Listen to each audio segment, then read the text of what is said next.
አሰላሙ አለይኩም ወራህመቱላህ። ዛሬ ድንቅና አስተማሪ በሆነ ታሪክ ተመልሰናል። ይህንን ድንቅ ታሪክ እስከ መጨረሻው ድረስ ይከታተሉ። ለዚህ ቻናል አዲስ ከሆናችሁ ሰብስክራይብ ማድረጋችሁን እንዳትረሱ። ቪዲዮንም ላይክ በማድረግ ጀምሩ።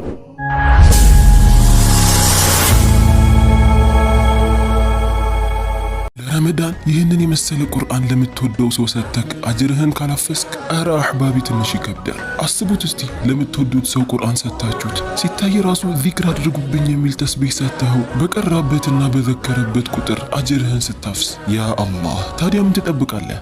በ0928 043805 በመደወል ማዘዝ ትችላላችሁ። እንዲሁም የቤት ድምቀት የሆኑ ዲም ላይቶች በፈለጉት አይነት ዲዛይን የሚያማምሩ የረመዳን ካላንደሮችንም አቅርበናል። አላህ በሰላም ደርሰው ከሚጠቀሙበት ያድርገን። አንድ ከሪም የተባለ ምስኪን ሰው በትንሽዬ መንደር ውስጥ ይኖር ነበር። ከሪም ሁል ጊዜ ከፊቱ ፈገግታ የማይጠፋ በስራው ላይ ታታሪ፣ ሚስትና 2 ልጆቹን የሚወድ ለነሱ ብሎ ጊዜውንና ጉልበቱን ሰውቶ አንገቱን ደፍቶ የሚሰራ ሰው ነበር። በሰው ማሳ ላይ ተቀጥሮ እየሰራ በሚያገኘው ትንሽ ገቢ ማታ ላይ ወደ ቤት ሲመለስ ለሚስቱና ለልጆቹ የሚሆን ቀለብንና የሚፈልጉትን ነገር ይዞላቸው ወደ ቤት ይመለስ ነበር። ከሪም ሁል ጊዜ ወደ ቤት ደርሶ ሚስትና ልጆቹን እስከሚያገኛቸው ድረስ በጣም ይናፍቀው ነበር። ቢሆንም ግን ሚስቱ ዘይነብ ከሪምን ሳትፈልግ ስላገባቸው በምትኖረው ህይወት ላይ ደስተኛ አልነበረችም። ሁል ጊዜ ከዚህ ድህነት መች ነው የምንወጣው እያለች መጨነቅና ማሰብ እንጂ ለባሏ ቦታ እንኳን አትሰጠውም ነበር። ከሪምም በስራው ልብስ ቤት ይደርስና ፊቱንና እጁን መተጣጠብ ይጀምራል። ሚስቱ ዘይነብ ደግሞ ከውስጥ ሆና ምግብን ታበስላለች። ስሟንም እየጠራ መጥቻለሁ የኔ ሚስትና ልጆች እያለ በፈገግታ ወደ ውስጥ ይገባል። ነገር ግን ይህን ፈገግታ ከምንም አትቆጥረውም ነበር። ባለችው ትንሽ ገንዘብ የገዛውን ቀለብ ወደ እሷ ጋር እያስገባው ሁል ጊዜ እሷን ለማስደሰት ስለሚጥር በውስጡ የያዘውን ይዞ ፈገግ ብሎ ወደ ውስጥ ይገባል። ሰላምታም አቅርቦላት ይኸው የምትፈልጉትን አምጥቼላችኋለሁ፣ ሌላ የምትፈልጉት ነገር ካለ ጠይቁኝ ችግር የለውም ይላታል። ነገር ግን ሚስት ዘይነብ ለባሏ ምንም ቦታ ሳትሰጠው ወደ ስራዋ ትመለስና ምንም የምንፈልገው ነገር የለም ብቻ አንተ ገንዘብን አስቀምጥ፣ እሱ ለኛ በቂ ነው ትለዋለች። ከሪም የሚስቱ ንግግር ቢከፋውም ነገር ግን 2 የሚወዱት ልጆች ስላሉት ከነሱ ጋር አብሮ ይጫወታል። 2 ልጆቹም የአባታቸውን መምጣት በጉጉት ስለሚጠባበቁ እንደመጣ ሲያውቁ ሮጠው ሄደው ይተመተሙበታል። እሱም ያጫውታቸዋል። ከሪም ለልጆቹ ሲል ሚስቱን ለማስደሰት ይሞክራል። ሁልጊዜ ዘይነብ ጠዋት ከትልቁ መስታወት ፊት ለፊት ቁጭ ብላ ባሏ ከሪም በገዛላት በፊት መዋቢያ መስታወት ፊት ቁጭ ብላ ፊቷን እየተመለከተች ታስውብ ነበር። ከሪም ሚስቱን በአግባቡ ስለሚንከባከባት የምትፈልገውን ነገር ስለሚያደርግላት ከውበቷ ምንም አልቀነሰም። ውበቷ እንደው እየጨመረ ነበር የሚሄደው። ከሪምም ይህ ነገር አስደስቶት ከሷ አጠገብ ሄዶ ሲቆም እሷ ግን ደስ አይላት። ከሪም ሁል ጊዜ የሚስቱን ባህሪ ስለሚያውቅ በውስጡ ይዞ ምንም አይላት፣ ፈገግ ይልላትና ይሄዳል። ከልጆቹ ጋር መጫወት ይጀምራል። ሚስቴ የበታችነት ተሰምቷት ወይም ደግሞ አንድ ቀን አስቀየሚያት ወደ ሌላ ቦታ እንዳትሄድ ወይ ወደ ቤቷ እንዳትመለስ ብሎ ስለሚሰጋ እሷ ያለችውን ነገር ከማድረግ ወደ ኋላ አይልም ነበር። ቀናቶችም እያለፉ መጡ። አንድ ቀን ከሪም ሚስቱን ለማስደሰት ያስባል። ምናልባት እንኳን ፈገግ ብላ ካዋራችኝ ሐሳቧን እንኳን ልታጋራኝ ከቻለች ብሎ በማሰብ ውድ የሆነን ቀሚስ ሊገዛላት ይወስናል። ሳምንት ሙሉ ጠንክሮ ሰርቶ ባገኘው ትንሽዬ ገንዘብ ወደ ገበያ ይወጣና አለ የተባለ ትልቅ ሱቅ ይገባል። የሚያምር የሆነን ቀሚስም ይጠይቃል። ልብስ ሻጩም አለ የተባለውንና የሚያምረውን ቀሚስ አውጥቶ ይሰጠዋል። ከሪምም ልብሱን እንዳየው በጣም ይወደዋል። ሚስቴማ ይህንን እንደገዛው ካወቀች በጣም ትደሰታለች፣ ፈገግ ብላም ታዋራኛለች ብሎ ያስብና ቀሚሱን በተባለው ዋጋ በውድ ይገዛዋል። ከሪምም ከሱቅ ወጥቶ ወደ ቤት ሲመለስ ፊቱ በፈገግታ ተሞልቶ ዛሬማ ሚስቴ ትደሰትብኛለች ብሎ በማሰብ ወደ ቤት ይደርሳል። ወደ ቤትም ሲገባ ሚስቱ ዘይነብ እንደተለምዶዋ ከመስታወት አጠገብ ቁጭ ብላ ራሷን በመስታወት እየተመለከተች እየተዋበች ነበር። ከሪምም ዛሬ ያመጣሁልሽን ነገርማ አታምኝም ይላትና ይሰጣታል። ዘይነብ ጭራሽ ፊቷ ላይ ደስታ አይታይም። ተቀበለችውና ከፈተችው። በጣም የሚያምርና ለየት ያለ ቀሚስ ነበር። ነገር ግን እሷ አልወደደችውም። ያ የሚያምረው ቀሚስ በእሷ እጅ ግን ሊያምር አልቻለም። ይህን ያህል እኮ መልፋት አልነበረብህም፣ ያመጣህልኝን ቀሚስ ከለሩን አልወደድኩትም፣ የለበስኩት ይሻለኛል ትለዋለች። ከሪምም ልቡ በጣም ይሰበራል። ነገር ግን ምንም አላለም። ሄዶ ከልጆቹ ጋር መጫወት ጀመረ። የተናገረችውን ንግግር ለመርሳትና ራሱን ለመቆጣጠር በልጆቹ ቢዚ መሆኑን ፈለገ። በቀጣዩ ቀንም ዘይነብ ሁለት ልጆቿን አስውባ ጸጉራቸውን ታስተካክላቸው ጀመር። ታላቅ እህቷን ለመዘየር ልጆቿንም አብራ ይዛ ለመሄድ ፈልጋ ነበር። ልጆቿንም አስተካክላና አስውባ ከጨረሰች በኋላ ልጆቿን ቁርስ አብልታ እህቷ ጋር ይዛቸው ትሄድ ጀመር። ታላቅ እህቷ ያገባቸው ባለሀብት እንዲሁም በንግዱ ላይ ትልቅ ትርፋማ ያለው ሰው ነበር።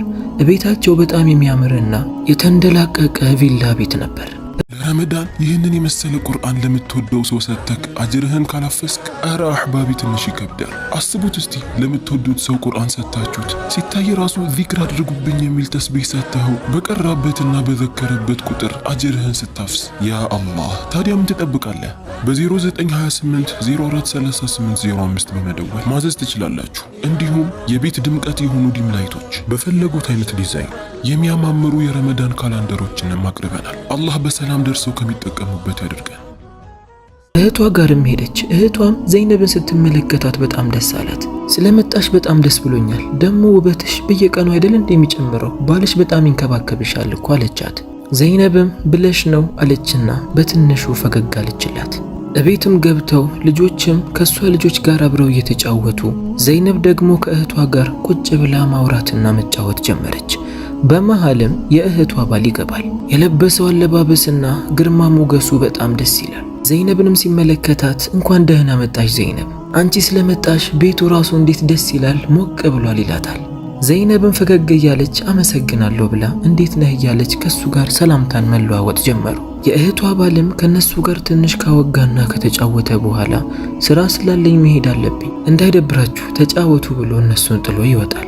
ዘይነብ በእህቷ ላይና በእህቷ ባል ላይ የምታየውን ነገር ከራሷ ጋር ስታነጻጽረው ሰማይና ምድር ሆኖ ታያት። ባሏ ከወጣ በኋላም ዘይነብ ወደ እህቷ ዞራ ታድለሽ፣ አንቺ በጣም የሚንከባከብሽና የሚወድሽ ባል አለሽ።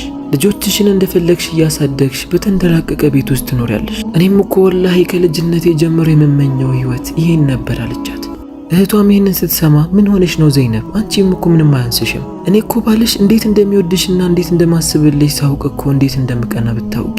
ወላሂ ንብረት እኮ ጠፊ ነው፣ ምንም ጥቅም የለውም እያለች ትመክራት ጀመር። ነገር ግን ምክሯን ከምንም አልቆጠረችው።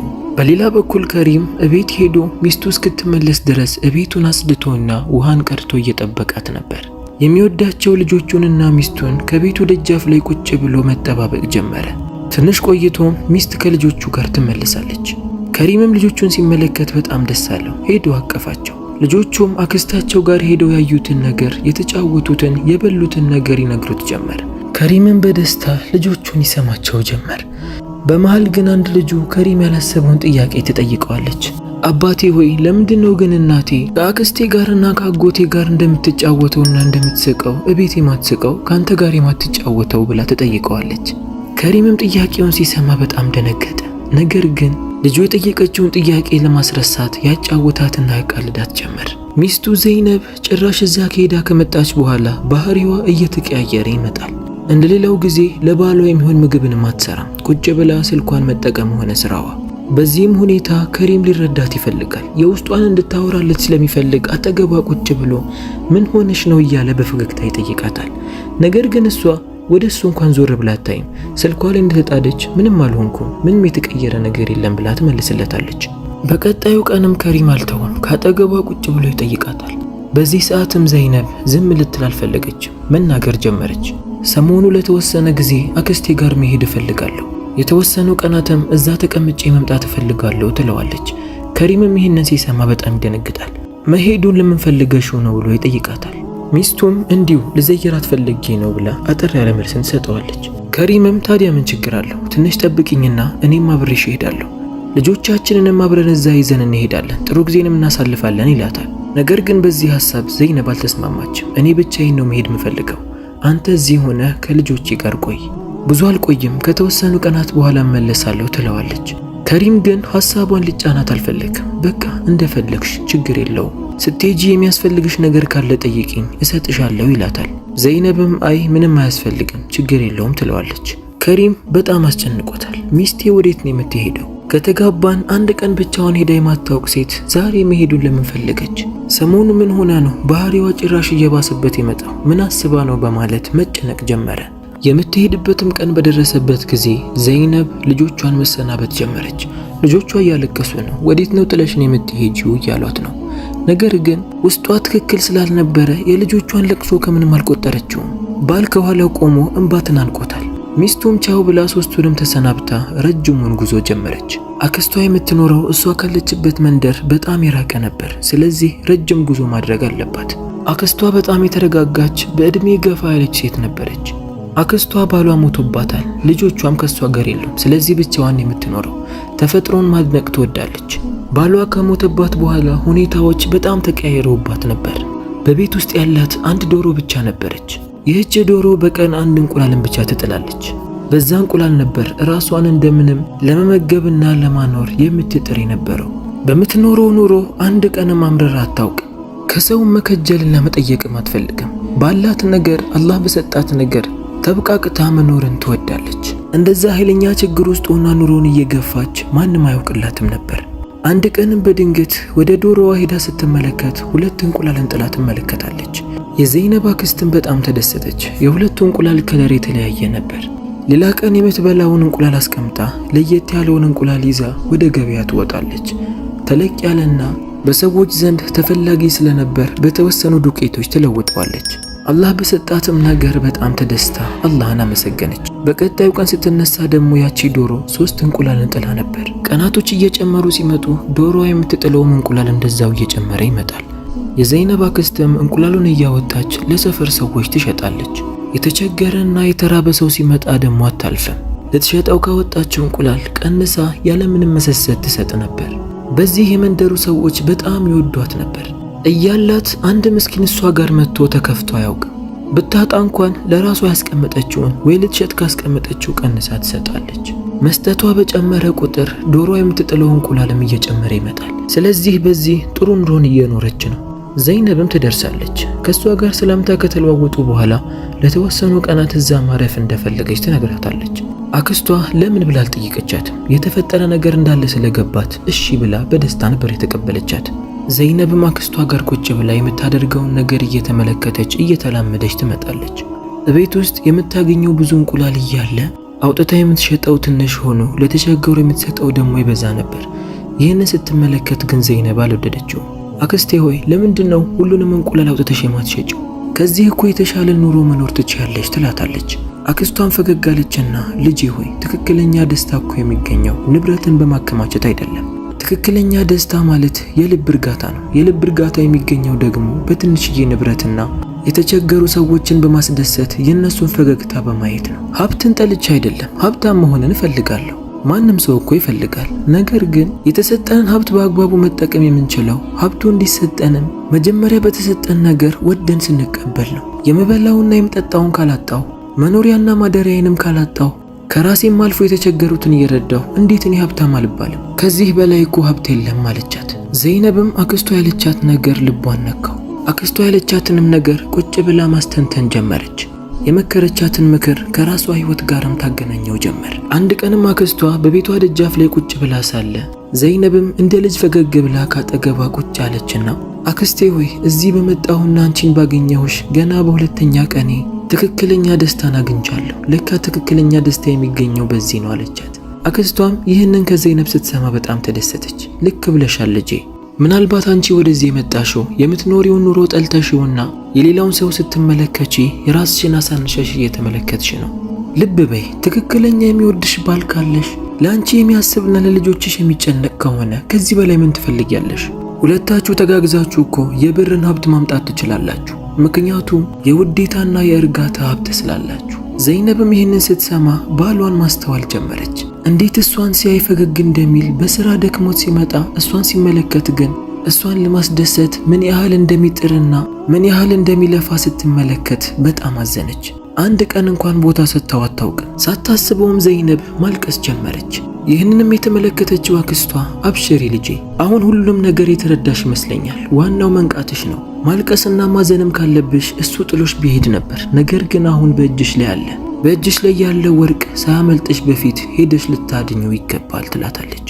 ዘይነብ ጊዜ ማጥፋት አልፈለገችም። አክስቷን ተሰናብታት አክስቴ ሆይ ጊዜን ማጥፋት አልፈልግም መሄድ አለብኝ ብላት አመስግናት ወደ ቤቷ መመለስ ጀመረች።